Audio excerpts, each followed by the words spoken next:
Maravilha, glória a Deus, a paz do Senhor, meus irmãos. É um grande prazer, uma grande alegria, mais uma vez estarmos aqui para gravar mais uma videoaula nessa sequência, nessa série de estudo bíblico do nosso terceiro trimestre do ano de 2020. Nós estamos aí caminhando hoje na quarta lição. Estou fazendo aqui esse vídeo e esta videoaula vai estar baseada na lição de número 4, que tem por título A Construção do Templo Enfrentando Oposição. Lembrando aí, já nesse início da aula, que nós estamos nesse terceiro trimestre estudando a lição com o tema principal, os princípios divinos em tempos de crise, fica espelhado para vocês, porque eu estou gravando aqui na câmera frontal, para ficar melhor, para eu poder visualizar também na tela do celular como está ficando a gravação. Então, por isso espelha a lição, mas essa é a nossa lição da CPAD. Nós estamos aí então, caminhando para a lição de número 4 na noite de hoje, nessa videoaula. Na verdade, eu estou gravando agora à noite, lógico, mas os irmãos vão estar vendo de repente de manhã, de tarde, de noite, na madrugada. O interessante é estarem participando conosco dessa videoaula, assistindo e sendo abençoado aí pela lição. Antes de mais nada, como sempre, nosso costume, vamos dirigir uma oração ao Senhor. Nós somos apenas um instrumento nas mãos do Senhor, somos apenas um vaso, e nosso intuito aqui é ser um canal de bênção e ajudar os irmãos a entenderem esta lição e serem edificados. Então eu te convido a orar comigo nesse momento. Senhor Deus e Pai, em nome do Senhor Jesus o Cristo, teu Filho, eu levanto a minha voz em oração nesse momento para te louvar e te agradecer por esta oportunidade. Eu quero te agradecer e te bendizer pela vida dos meus irmãos que têm nos acompanhado a cada videoaula, aqueles que têm sido fiéis, Senhor, participando, assistindo essas videoaulas, sendo abençoado. Eu peço que o teu Espírito possa ir de encontro, que o teu Espírito Santo possa abençoar, edificar, trazer assim saúde espiritual, vida e edificação para a alma. Abençoa-nos, Pai, nesta lição, nos ajuda, abrindo a nossa mente, tocando o nosso intelecto, nos dando a capacidade e o entendimento. Assim eu te peço e te agradeço em nome de Jesus. Amém. Graças a Deus, meus irmãos. Muito bem, nós estamos aí então na lição de número 4,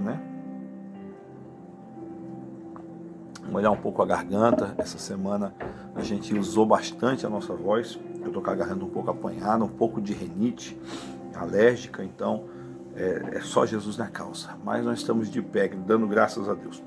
A lição de número 4, como já disse, ela tem por tema a construção do templo. Enfrentou oposição. Lembrando que a lição desse trimestre, com esse tema, ela vem baseada aí sobre a reconstrução de Jerusalém e o avivamento, que foi ali provado pelo povo de Deus, a nação judaica, e serve de exemplo para os dias atuais. Então nós estamos aí usando como base para a lição desse trimestre os dois livros, o livro de Esdras e o livro de Neemias. Nós temos aí então como base para o nosso estudo nas 13 lições que nós vamos estar aí passando nesse trimestre. Nós já passamos pela primeira, que fala sobre Daniel orando por um despertamento. A segunda, que o nosso irmão Tiago, o diácono irmão Tiago, fez a gravação em 2 vídeos, tá, irmãos? Deixando aqui para os irmãos essa observação. A segunda lição ela foi feita em 2 vídeos, porque o nosso irmão Tiago teve um problema ali com o seu celular, ele não conseguiu fazer as gravações ali inteira, e então para ele poder fazer a gravação ele fez em 2 partes e lançou na plataforma do YouTube aí no nosso canal. Então os irmãos observem isso, que tem a primeira parte e depois tem uma segunda parte ali, um segundo vídeo complementando a lição 2. A lição 3 o nosso irmão Bruno também gravou, já está disponível para os irmãos aí, e eu agora estou gravando a lição de número 4. Em seguida o nosso irmão Bruno vai estar gravando aí a lição de número 5 e eu vou estar vendo com o irmão Tiago para gravar de número 6 na sequência, e eu estarei então depois dando a 7. Provavelmente na lição de número 7 nós vamos estar voltando já com a nossa aula presencial na nossa sede da Igreja Mádima, aqui na Grande Florianópolis, né, localizada em São José. Então, provavelmente a lição de número 7 ela já vai estar sendo ministrada, lecionada em loco, né, na igreja, e nós vamos gravar e vamos lançar aqui na plataforma para os irmãos que não congregam conosco, né, e que participam aí do nosso grupo. Não fique de fora e participe aí assistindo nossas videoaulas. Amém, queridos? Então vamos à lição. A lição de número 4, né, como já falamos, é a lição que nós vamos estar hoje passando. Eu quero ler com os irmãos o texto áudio, sempre lembrando aos irmãos que nós gravamos essa videoaula de uma forma sucinta. Nosso objetivo é ser o mais objetivo possível, né? Parece redundância, mas é isso. O nosso objetivo é ser objetivo nessa videoaula, trazendo um assunto para os irmãos de uma maneira simples de compreensão, dentro da lição proposta pela CPAD, é lógico, e um vídeo aproximadamente de 45 minutos. Não passando muito disso, para não também se tornar um pouco cansativo. Lógico que estudar a palavra de Deus não é cansativo para aqueles que assim têm o seu prazer nela, né? Mas a gente procura fazer um vídeo aí dentro de um espaço de tempo aí que seja hábil para os irmãos poder usufruir e assim aprender. Amém, queridos? Texto áudio da lição. Sem mais delongas, vamos à lição. Texto áudio que nós vamos estar lendo aqui está em Neemias, capítulo de número 4, o versículo de número 6, Neemias 4 e 6, que diz assim: assim edificamos o muro, e todo o muro se cerrou até a metade, porque o coração do povo se inclinava a trabalhar. Vou ler novamente. Assim edificamos o muro, e todo o muro se cerrou até a sua metade, porque o coração do povo se inclinava a trabalhar. Lembrando, Neemias 4, versículo 6. Neemias, capítulo 4, versículo 6. Esse versículo é o texto áudio da lição, demonstrando aí quando Neemias deixa claro que o muro já estava levantado até a sua metade, em toda a totalidade, em todo o perímetro onde estava sendo levantado o muro, todos concluíram ele até a metade. E isso porque o Neemias deixa claro no capítulo 4, versículo 6, isso porque o coração do povo se inclinava a trabalhar. Então é de notar já nesse texto áudio que é muito importante, o coração do homem está voltado para a obra do Senhor. Tudo que nós vamos fazer para Deus, tudo que nós vamos fazer na vida, precisa ter, né, a gente costuma dizer, as pessoas costumam dizer que tem que ser feito com amor. Quando é feito com amor, é feito com sucesso, né? As coisas saem bem, dão certo. E nesse caso, essa palavra amor, feito com amor, significa fazer com o coração, fazer com vontade, fazer com comprometimento. A obra do Senhor precisa de pessoas que façam de bom grado. Verdade prática. A lição traz-nos uma verdade prática, né, que deve ser posta em prática, né, uma verdade que tem que ser posta em prática. E essa verdade prática fala assim: se confiarmos verdadeiramente em Deus, venceremos todas as resistências do maligno. Então a verdade dessa lição de hoje, porque a lição vem tratando da construção do templo, né, que estava ao cargo de Neemias, com uma leva de judeus que saíram do cativeiro. Nós vamos estar vendo isso aqui na lição. Então, essa reconstrução, porque a construção está lá em 2 Crônicas. Nos primeiros capítulos, ali até o capítulo 7, nós vamos encontrar a construção do templo que foi projetada por Davi, mas que foi executada pelo seu filho, né, o seu sucessor no trono, Salomão. Então, Salomão construiu, edificou o primeiro templo. E, no caso, Zorobabel e Neemias tiveram cargo de restaurar Israel. Neemias com o cargo de restaurar os muros e Zorobabel e Esdras restaurar o templo. Então, nós precisamos aí entender que quando confiamos verdadeiramente em Deus, nós vencemos todo tipo de resistência do mal. Amém, queridos? A leitura bíblica proposta dessa lição, ela é extensa, eu não vou fazê-la nesse momento, eu já fiz ao estudar a lição, e eu creio que você que tem a lição também já deve ter feito ou irá fazer nesse momento. Então, essa lição ela está em Esdras. Hoje a base dessa lição é Esdras, né? Como eu já disse, nós utilizamos Esdras e Neemias, são os dois livros que os dois juntos ali vão relatar a história do retorno do exílio, né, do cativeiro do povo judeu e a reconstrução do templo e dos muros de Jerusalém. Então a leitura de hoje bíblica para a classe, né, para a meditação, para a análise nessa lição é Esdras capítulo 4, do versículo 7 pula para o 9, do 9 vai até o 11, né?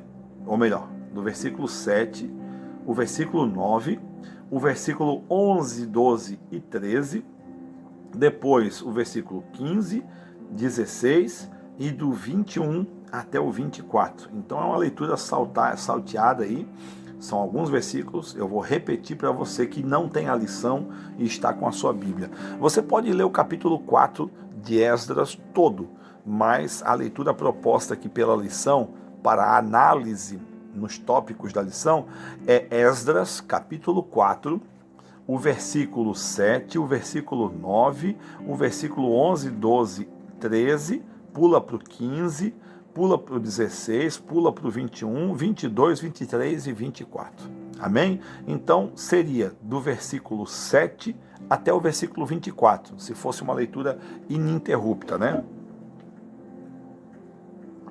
Mas, como eu já disse, alguns versículos aqui são pulados, né? Então, você que pode, faça essa leitura com calma, analisando aí o contexto, para poder então entender o que nós vamos falar aqui nesta noite. Então, queridos, a introdução da lição para nós abrirmos fala que o altar havia sido restaurado e a festa dos tabernáculos celebrada, e o holocausto contínuo estava sendo oferecido cada dia conforme o rito, né, proposto por Moisés, que foi assim recebido da parte de Deus na península do Sinai, né, no Monte Horebe, quando o povo judeu estava saindo aí do cativeiro egípcio, né, e sob a liderança de Moisés rumo à terra prometida. Então isso está em Esdras capítulo 3, o versículo 2 ao 4. A vida espiritual dos judeus que haviam retornado do cativeiro seguia o que estava prescrito na lei de Moisés. Somente esperavam o momento de iniciar a reedificação do templo. Então, no retorno de Esdras e Zorobabel, Esdras, sacerdote, e Zorobabel era um príncipe de Israel, e ele veio então como líder da primeira caravana de judeu, para poder assim então restaurar o templo, né, restaurar o culto ao Deus Yahvé. E chegando em Israel, a primeira coisa que eles fizeram foi restaurar o altar. A primeira coisa foi o altar, para que pudesse então ser novamente apresentado ali os holocaustos, né, as ofertas de sacrifício ao Senhor, e instituída ali então o retorno das celebrações, né, as festividades que eram marcadas ali na lei do Senhor Deus dada a Moisés, ao seu povo. Então nós já vemos que o altar já estava restaurado, o povo já estava celebrando ali a festa dos tabernáculos, o holocausto contínuo já estava sendo ali oferecido cada dia, conforme o rito mosaico. Então a única coisa que faltava era agora então iniciar a reedificação do templo. O primeiro tópico da lição vem falando sobre os alicerces do templo são lançados. Então vamos dentro aí do primeiro tópico ver o que está proposto na lição. Primeiro tópico: os alicerces do templo são lançados. Depois que os materiais para a construção do templo chegaram, segundo a concessão feita pelo rei Ciro da Pérsia, Zorobabel e os que haviam voltado do cativeiro lançaram os alicerces do templo. Isso está em Esdras 3, versículo 8. Todos apresentavam muita animação para o trabalho. No primeiro momento da chegada dos materiais, o povo que estava com Esdras, que vieram do cativeiro babilônico, porém Babilônia agora já não estava mais no poder, já não estava mais no domínio, agora já era o Império Medo-Persa, né? O império que se uniram e então reinaram ali sobre toda aquela população. E logo o imperador Ciro, que fora profetizado pelo profeta Isaías, né? Se eu não me engano, no capítulo 43 de Isaías, se não me falha a memória, Deus já cerca de 200 anos fala acerca de um homem chamado Ciro, que seria ungido do Senhor para trazer ali a liberdade ao seu povo que estava no cativeiro. Então esse homem foi usado por Deus, mesmo ele sendo um gentil, não tendo a nacionalidade judaica ou descendência judaica. O Senhor se utilizou da vida de Ciro para trazer essas bênçãos e o cumprimento da profecia de Jeremias, né, que Jeremias profetiza no capítulo 29, o retorno do povo judeu depois de 70 anos de cativeiro, o retorno deles à terra prometida. Então, queridos, nós vemos aqui que o povo estava em uma só alegria, né? Estava jubiloso de poder estar de volta na terra prometida e com materiais para a reconstrução do templo. O primeiro tópico do tópico 1, cada tópico da lição, eles apresentam aí alguns subtópicos, geralmente 2, 3 ou 4 subtópicos. Esse primeiro tópico ele apresenta 2 subtópicos. O primeiro subtópico aqui fala sobre o lançamento dos alicerces, como foi celebrado com uma solenidade. Os sacerdotes, já paramentados e com trombetas, e os levitas, filhos de Asaf, com saltérios para louvarem ao Senhor, conforme a instituição de Davi, rei de Israel. Todos os que assistiram o lançamento dos alicerces expressaram seus sentimentos com tão grande júbilo que as suas vozes se ouviam de muito longe. Isso está registrado em Esdras, no capítulo 3, do versículo 10 aí em seguir, né? Do versículo 10 adiante. Então, essa confiança do povo aí, essa alegria do povo ao retornar à terra prometida e ver o material para a reconstrução do templo do seu Deus chegando e saber que eles iriam novamente reconstruir o templo que fora destruído por Nabucodonosor e iriam voltar novamente, fazer cultos ao Senhor. Isso foi um motivo de grande alegria, de grande gozo, de grande festividade. E as suas vozes se alçaram de tal forma que se podia ouvir de muito longe, né? As populações ali vizinhas de Jerusalém, vizinhas de Israel, podiam ouvir os gritos, o júbilo, né? A alegria desta nação ali agora contemplar o início desta obra de reconstrução. Segundo tópico, ou melhor, o segundo subtópico aí do primeiro tópico vem falando sobre a reedificação do templo. A reedificação, ou seja, tornou a ser edificado. A edificação, como eu já falei, foi lá registrada lá em 2 Crônicas, capítulo 5, 6 e 7 ali, registrada ali através do rei Salomão. Aqui, Esdras e Zorobabel estão reedificando, ou seja, tornando a edificar. A reedificação do templo foi resultado do despertamento que veio através de Ciro, rei da Pérsia. Isso está em Esdras, capítulo 1. Convém lembrar que os despertamentos pentecostais que chegaram ao Brasil, que o despertamento pentecostal que chegou ao Brasil em 1911, época esta em que os missionários Daniel Berger e Gunnar Wingren chegaram em solo brasileiro, trouxeram consigo uma verdadeira renovação da doutrina da Igreja de Deus, que pode ser simbolizada pelo templo de Deus. 1 Coríntios 3:16. A Igreja de Deus é um mistério, né? Efésios 5:32, que não pode ser compreendido pelo homem natural. As coisas de Deus, elas não são compreendidas pelos homens carnais, o homem natural, né? Mas sim somente por aqueles que são espirituais, aqueles que estão em espírito, que têm uma vida de intimidade, de espiritualidade. Então, o Espírito Santo ele quer salientar que Jesus em pessoa quer edificar a sua igreja, e ele o faz conforme a palavra de Deus.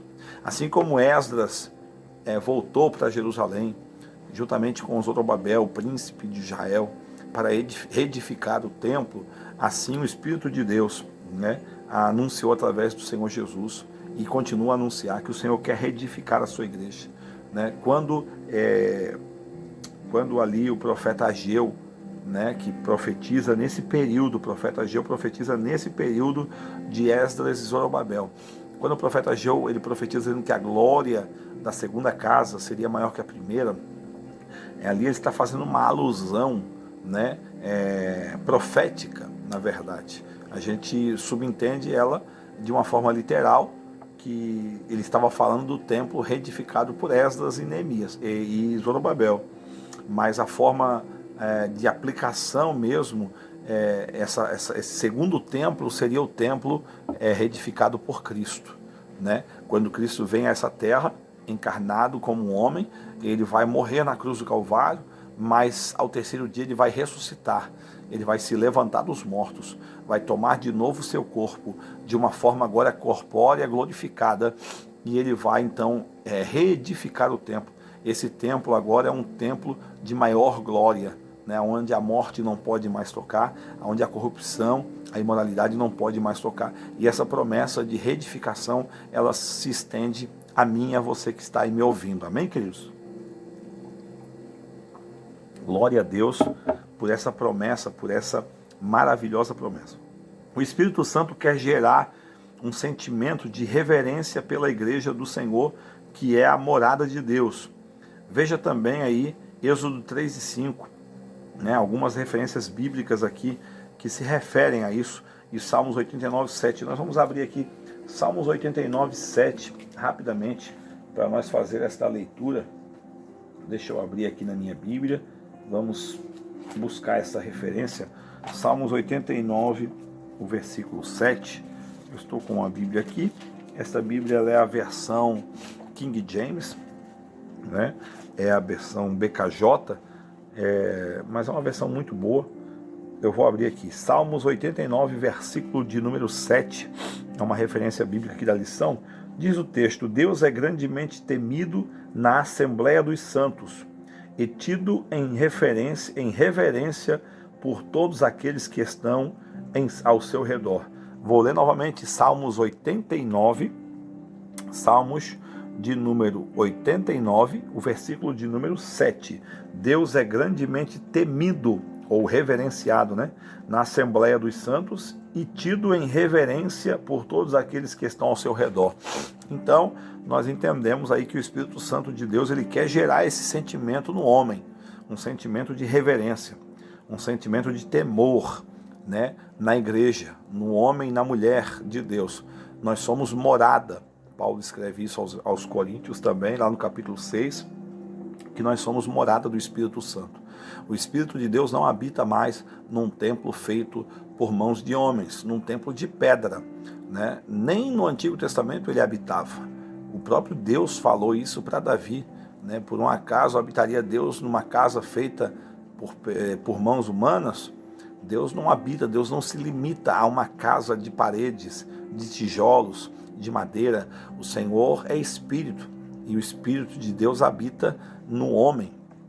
Deus é um ser relacional e quando ele criou o homem para relacionar-se com o homem, para ter intimidade. Assim era com Adão e com Eva lá no princípio, porém o pecado tornou impossível esse relacionamento e Deus então torna a reaver esse relacionamento através de Cristo, ou seja, do seu sacrifício, da sua morte na cruz, do seu sangue derramado. Deus restaura essa aliança. A palavra religião, que para muitos não sabem num sentido primário, no linguajar latino, né, do latim, a palavra religião ela significa religare ou religar. O que seria esse religar? É exatamente aquilo que o Senhor Jesus veio fazer. Ele veio para religar, para restaurar o homem com Deus, ou o homem a Deus, o homem que estava perdido, o homem que estava entregue às paixões, aos pecados, agora é religado com Deus através de Jesus. Então, o Espírito Santo ele quer adestrar a igreja porque ela é o instrumento da ação de Deus aqui na terra. Deus tem um trabalho para cada servo seu na grande obra da evangelização do mundo. Né? Essa palavra adestrar é uma palavra mais assim do nosso linguajar, né? Ou seja, o Espírito Santo ele quer aperfeiçoar, né? Vou colocar aqui essa palavra. O Espírito Santo, ele quer aperfeiçoar, ele quer moldar, a missão dele é afinar a igreja, é adornar, é deixar a igreja de uma maneira propícia a ser usada por Deus aqui na terra, né? E também se preparar para o grande encontro. Paulo fala isso na segunda carta aos Coríntios, no capítulo 11. Paulo fala que a igreja é tratada como uma virgem que está sendo preparada e adornada para o encontro com o seu noivo, e esse noivo é Jesus. Então, o Espírito de Deus, ele tem essa missão, através de nós, ele nos lapidar, nos preparar para sermos instrumentos aqui nessa terra, porque estamos aqui numa grande seara, né? E o próprio Jesus, quando estava aqui nessa terra, ele disse aos seus discípulos: orai ao dono da seara para que mande mais trabalhadores, porque na verdade grande é a seara e poucos são os ceifeiros. E essa é uma verdade. Então assim eu encerro o primeiro tópico da lição, já com 26 minutos de vídeo, e quero partir aqui para o segundo tópico. Nós temos o terceiro e ainda o quarto tópico. Essa lição é um pouco mais extensa do que as demais, então eu quero aqui não me entreter muito, né? Nós temos bastante assunto ainda para falar. O segundo tópico dessa lição, ele fala sobre os samaritanos se opõem à construção do templo. E sempre tem alguém que se opõe. Em todo tempo, em todo lugar, vai ter alguém que vai se opor à obra de Deus, quando ela é feita com dedicação, com afinco, com voluntariedade, com amor, com o coração, como disse o texto áureo dessa lição. O povo trabalhava com o coração, se dedicava, e a obra então ela crescia. Então nós vamos ver aqui a oposição aqui através dos samaritanos. O primeiro subtópico: entre os moradores da terra estavam os samaritanos. Quando Nabucodonosor levou o reino de Judá cativo para a Babilônia, os samaritanos passaram a morar na terra. Estes eram descendentes de uma mistura de gente que o rei da Assíria tinha deslocado para as cidades de Samaria, depois de ele ter levado as 10 tribos do reino norte em cativeiro para a Síria. Isso está registrado em 2 Reis, capítulo 17. Lá no livro de 2 Reis, capítulo 17, a partir do versículo 20, você vai encontrar essa história. O rei da Síria foi o primeiro rei a levar uma parte da nação de Israel, que era o reino norte, porque a nação se dividiu em 2 lados. Depois de Salomão, no reinado de seu filho Roboão, você vai encontrar no livro de Reis essa história. Roboão, ele toma uma atitude, uma posição que faz com que o povo se dividisse sob o seu comando. O povo não aceitou o domínio de Roboão, não aceitou se submeter aos seus desígnios e se dividiram, indo 10 tribos, porque a nação de Israel era composta por 12 tribos, ou seja, os 12 patriarcas descendentes direto de Jacó, seus 12 filhos. E essas 12 tribos, elas completavam ou complementavam a nação de Israel. E na divisão foram 10 tribos para o reino norte, para o lado norte, e 2 tribos para o lado sul, ficando assim então distinguido entre reino norte e reino sul, né? O reino norte com sua capital em Samaria e o reino sul com a sua capital em Jerusalém, onde estava o templo de Salomão. E o povo do reino norte foi o primeiro povo, foi a primeira parte da nação perdão, queridos, foi a primeira parte da nação a ser levada a um cativeiro. Foi levada pelos assírios. Depois, então, de alguns anos, é que o reino sul vai cair também em um cativeiro, aí através do rei Nabucodonosor.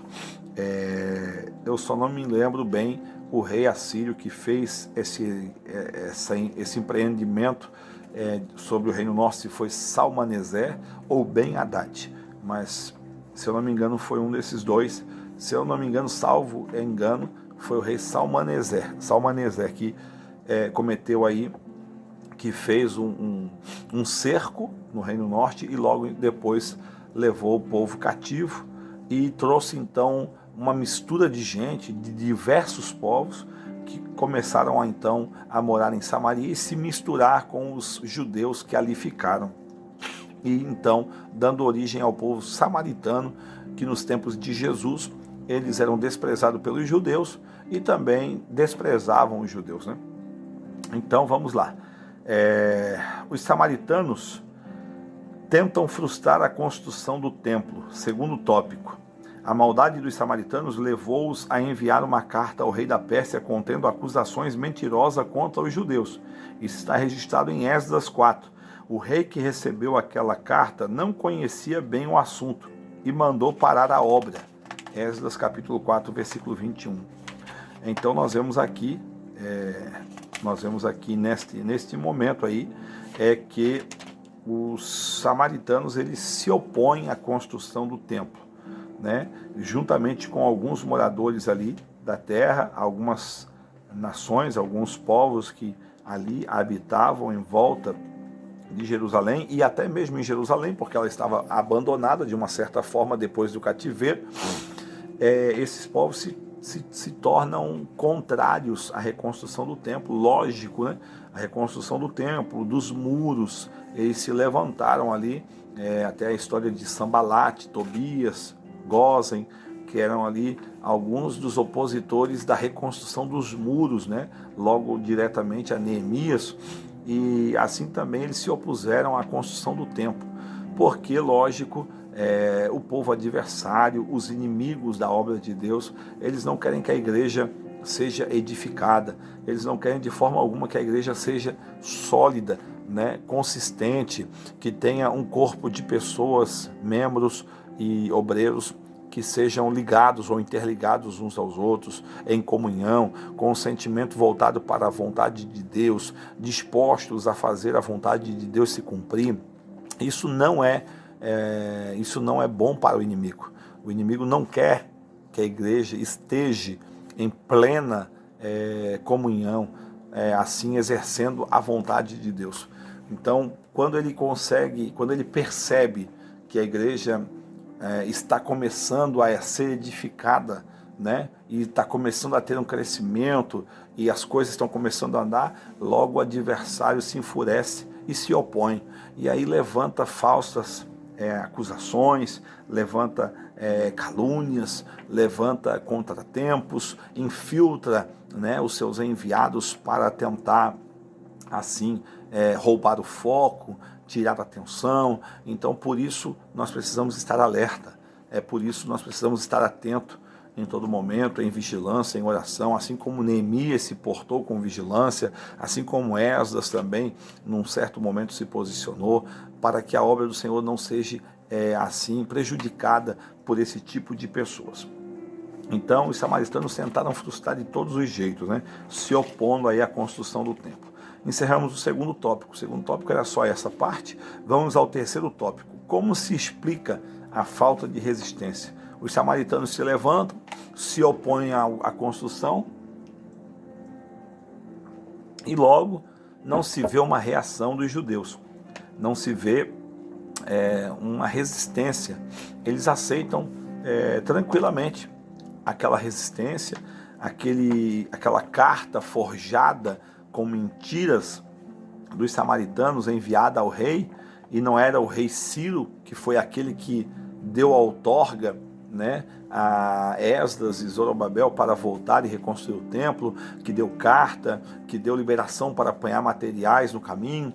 Esse outro rei era um rei da localidade aonde eles estavam, que deu então uma ordem de parada na construção do templo. Sempre vai ter alguém, na verdade, disposto, né, não entendendo bem o assunto, mas sempre vai ter alguém disposto, mesmo na sua ignorância, a dar uma ordem contrária aos princípios divinos.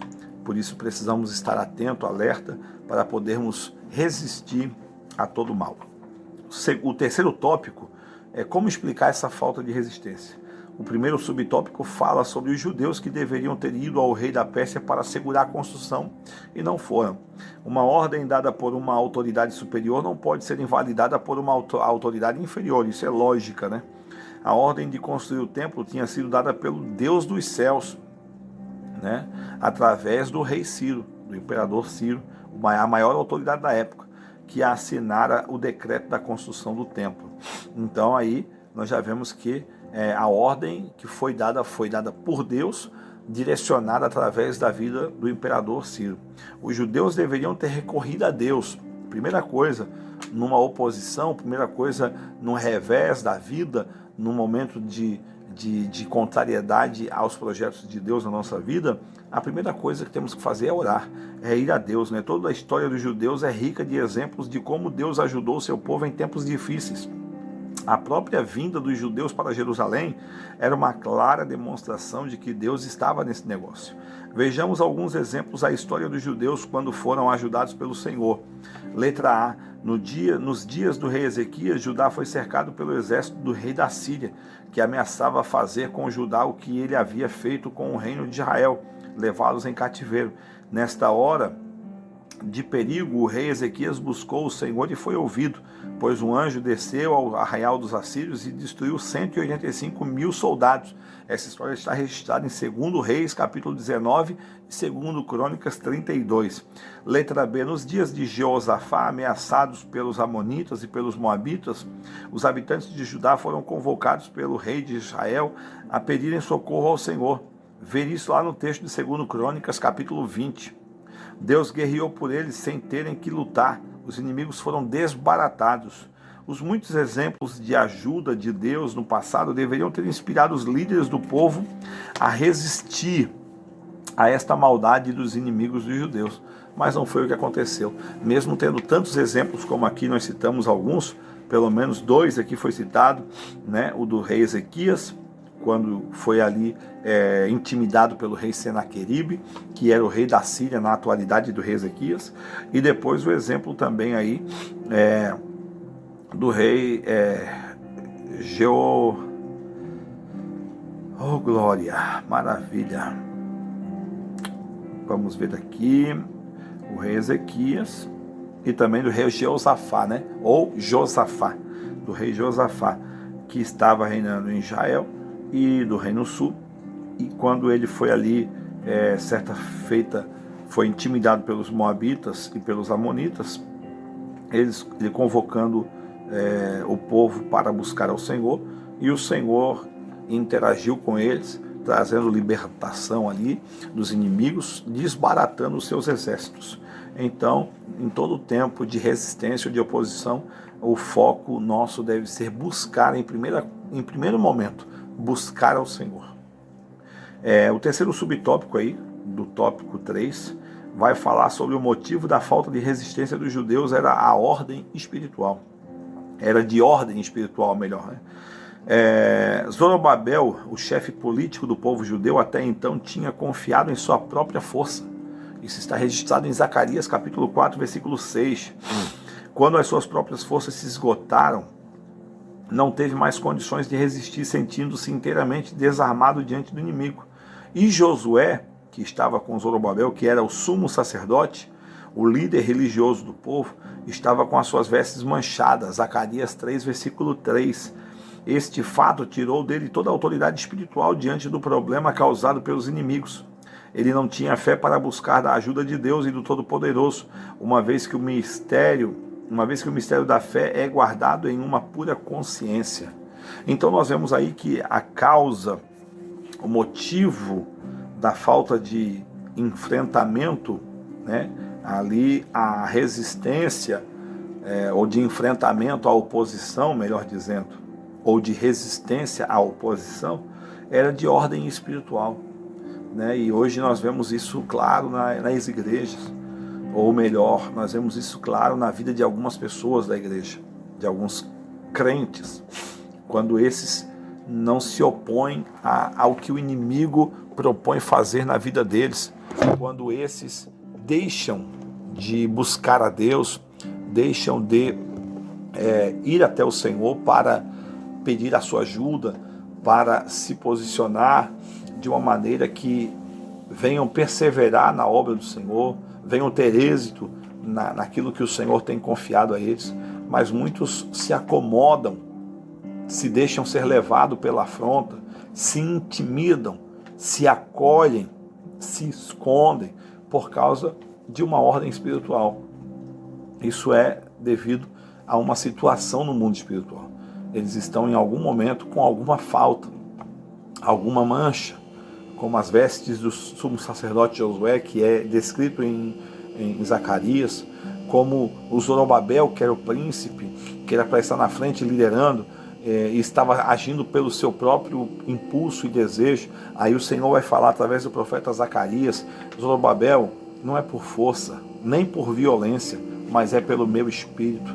E a gente, infelizmente, vive num momento da igreja na terra, vivemos num momento do nosso tempo em que muitos líderes espirituais, eu falo isso com pesar, muitos líderes estão agindo pela força, estão agindo na violência, estão lidando com a igreja como se fossem seus negócios, como se fossem suas empresas, né? E muitos tratando com força, com imprudência, na ganância, né? No despreparo, sem intimidade, sem vida com Deus, e muitas das vezes com as vestes manchadas, como o sumo sacerdote Josué aqui, com as vestes manchadas. E essa mancha fala de pecado, fala de falta de confissão, fala de imoralidade, coisas que estão escondidas, coisas que estão no submundo, né? Mas o Senhor há de trazer à tona, o Senhor há de revelar, o Senhor há de mostrar, até porque Satanás é o primeiro a denunciar esse tipo de coisa, para poder denegrir, para poder tornar a imagem manchada dessa pessoa, né? Nada fica oculto por todo o tempo, num dado momento virá à tona. E a nossa sorte, ou a nossa sorte, ela tem ainda nas misericórdias do Senhor, que são a causa de nós não sermos consumidos.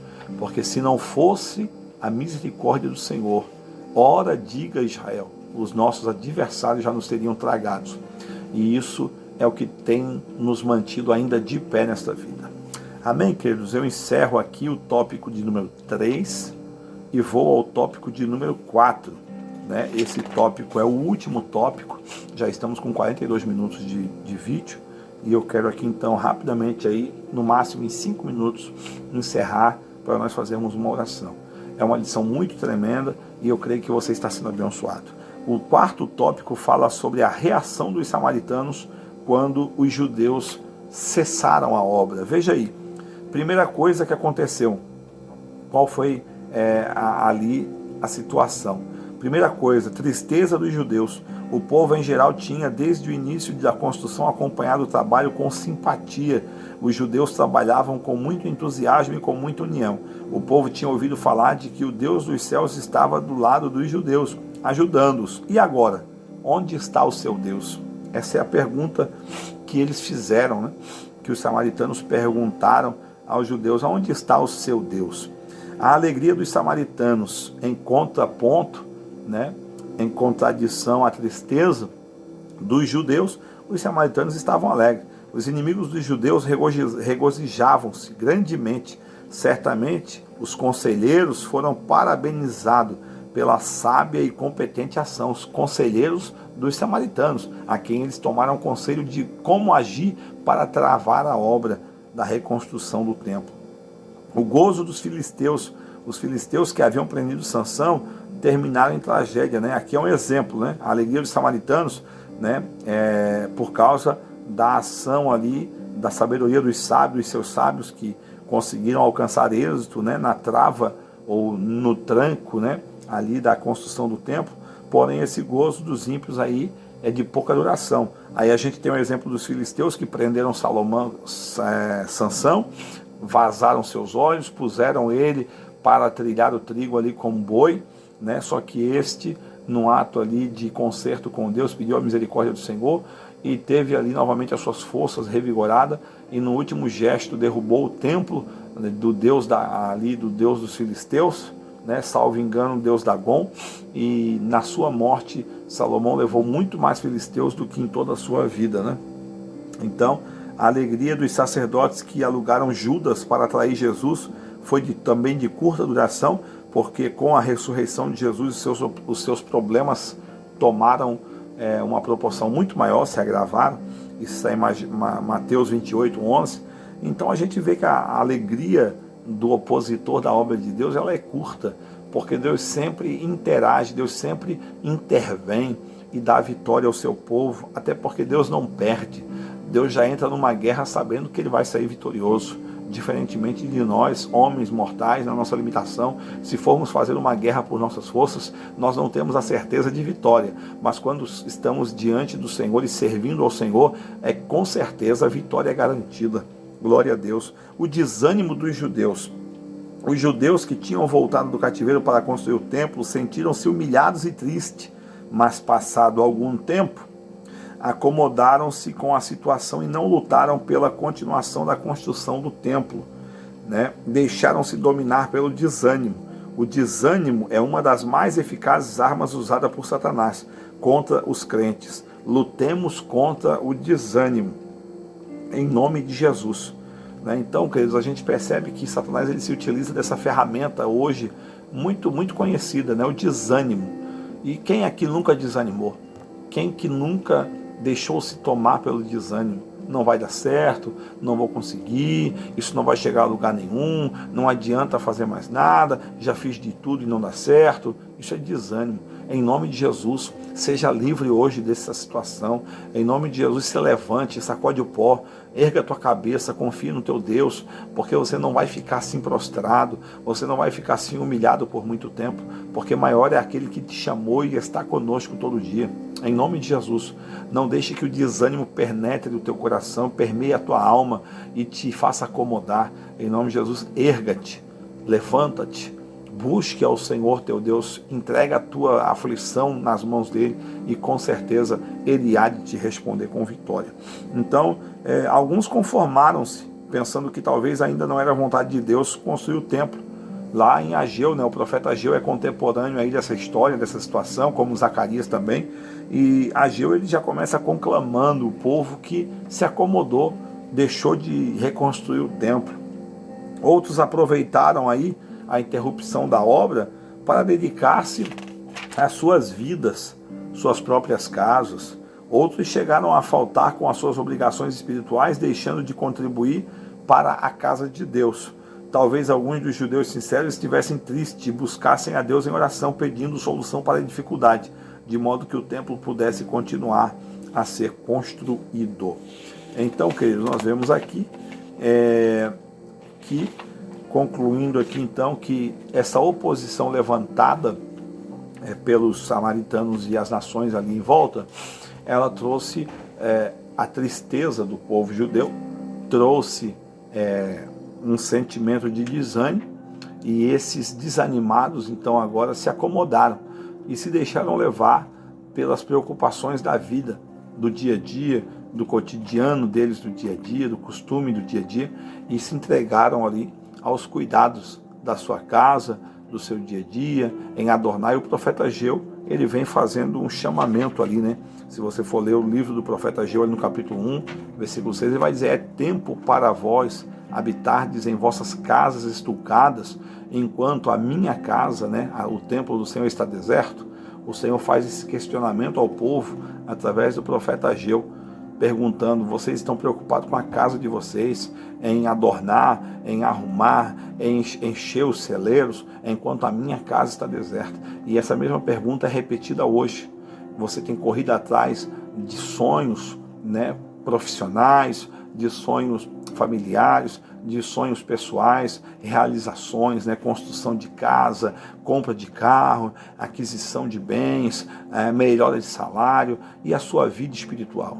Porque a casa do Senhor hoje é a tua vida, é a tua alma, não é o templo de pedra onde a gente se reúne para cultuar a Deus. Ali é o local de reunião dos filhos de Deus, mas o verdadeiro templo do Espírito Santo somos eu e você. E muitos templos desse estão fechados, empoeirados, ou seja, o teu coração já não tem mais culto para Deus, é só matéria, é só ganância, é só a vida secular. Que nesta noite, que nesta lição, melhor dizendo, que através dessa lição o Senhor possa te despertar.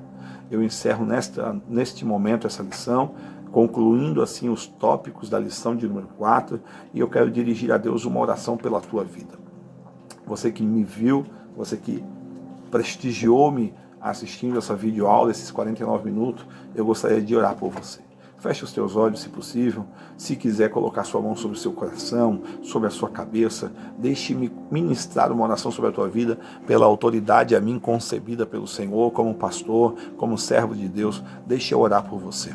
Senhor, meu Deus e meu Pai, em nome do Senhor Jesus, eu encerro esta lição que nos fala, Senhor, e nos retrata a reconstrução do templo, que sofreu oposição pelos samaritanos, que num dado momento foi parada, foi travada, e o povo, Senhor, ali ficou desanimado, ficou ali, Senhor, totalmente relapso, mas que nesta noite, nesta videoaula, onde tiver uma pessoa assistindo, aonde essa videoaula for passada, que o Senhor possa despertar esse irmão ou essa irmã, que o Senhor venha trazer a ele, Senhor, um momento de despertamento, de lucidez, que ele venha entender, Senhor, o quanto tempo ele perdeu, correndo atrás de coisas materiais, de coisas terrenas, perdendo tempo, Senhor, com coisas fúteis, e não dando a devida importância à sua alma, à sua vida espiritual, à intimidade com o Senhor.